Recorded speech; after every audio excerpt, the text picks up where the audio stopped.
এক কাপ চা পর্যন্ত অপেক্ষা করেছি। অপেক্ষারও তো একটা সীমা আছে অথবা বয়স।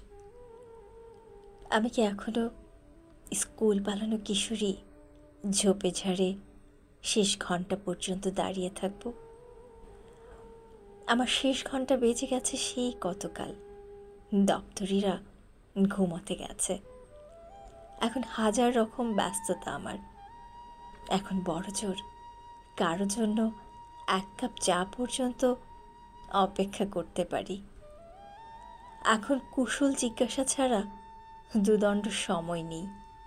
তবু তোমার জন্য একটি একলা চেয়ারে বসে এক কাপ চা পর্যন্ত অপেক্ষা করতে করতে দেখেছি এত ঠান্ডা করে চা এর আগে কখনো আমি পান করিনি। এরকম শীতল পাখি কবে থেকে পোষা ছিল বুকের খাঁচায়।